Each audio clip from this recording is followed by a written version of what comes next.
ตัวฉันจะเป็นผู้ชายละลากันแล้วไงแค่อยากจะถามคืนนี้น้องไปต่อไหนก็บอกมาถึงตัวฉัน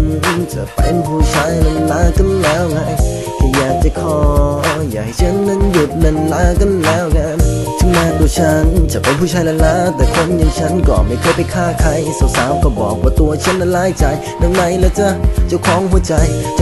ของฉันน่ะมันก็อาจจะเป็นเธอก็ดูหน้าตาเธอแบบว่าสวยเลิศเลอสวยจนเกือบทำหัวใจพี่บอยละเมอแล้วฉันจะทำยังไงตัวฉันถึงจะได้เบอร์ขอเบอร์ได้ไหมครับถึงฉันจะหลังลาแต่ฉันไม่วันไหนแสนถึงฉันจะเป็นพี่บอยแต่ฉันไม่ชอบแย่งแฟนฉันจะรอเธอโสดและฉันจะพาเธอมาคุ้มแค้นแต่เธอน่ะยังไม่โสดฉันจะไปควงคนอื่นแทนและเธอจะหาว่าฉันจะไล่ไม่ได้นะเธอก็มีคนเขาบอกผู้ชายที่ไม่เจ้าชู้มันก็คงเหมือนกับงูที่ไม่มีพิษเพราะฉะนั้นฉันอยากให้เธอทำใจสักนิดก็ตัวฉันยังละลาจะให้หมดฤทธิ์ได้ไง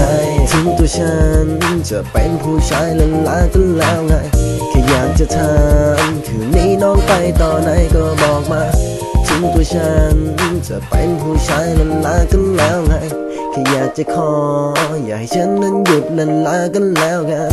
ใครๆก็รู้เขารวมเป็นแต่เราหลอกไปลองแต่คนอย่างพี่มีโมเพราะพี่มีใบรับรองถ้าเกิดว่าน้องไม่เชื่อก็เชิญน้องเข้ามาลองถ้าลองแล้วติดใจเราคงจะเปลี่ยนเป็นฟองดองที่ฉันละลาเพราะฉันน่ะชอบความเฮฮาถึงแม้ฉันจะละลาแต่ฉันไม่เสพหรอกยงยาว่าแต่คุณสวยแล้วเธอมีแฟนหรือยังถ้าเกิดว่าเธอยังไม่มีแฟนแล้วลองมาคุยกันดูสักครั้งก็แค่ตัวฉันอยากจะกระชับความสัมพันธ์ถ้าเธอเซโนโอเคฉันเข้าใจแล้วมันจะไม่อยากอะไรก็ฉันแค่หาคนใหม่แล้วมันมีกฎบัญญัติข้อไหนที่ห้ามผู้ชายละลาแล้วมันผิดศีลหรือไงที่ตัวฉันเป็นเพลย์บอยถ้าเกิดว่าผิดศีลตัวฉันขอโทษและการถึงแม้ตัวฉันจะขี้เหงาแต่ไม่อับเฉาความสัมพันธ์มันผิดนะครับแค่ละลา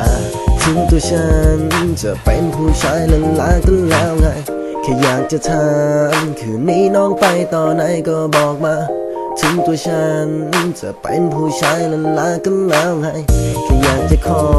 อย่าให้ฉันนั้นหยุดละลากันแล้วกันก็เพราะเธอถามฉันว่าตัวของฉันน่ะละลาสไตล์ไหนฉันบอกเธอได้คำเดียวไม่ได้ละลาสไตล์ใหม่ก็เพราะสไตล์ใหม่มันใช่เงินฟาดหัวแต่ว่าสไตล์เก่าใช่แค่ขลุ่มแต่ได้ชัวร์ถ้าใครจะละลาผมอยากให้ป้องกันเอาไว้ถ้าเกิดคุณไม่ป้องกันแล้วตัวคุณจะเสียใจถ้าเลือดบวกขึ้นมาแล้วตัวคุณจะทำยังไงแล้วคุณจะมานั่งถอยและร้องให้ไม่ได้หรอกเงินทองไม่เกี่ยวค่าลมล้วนๆ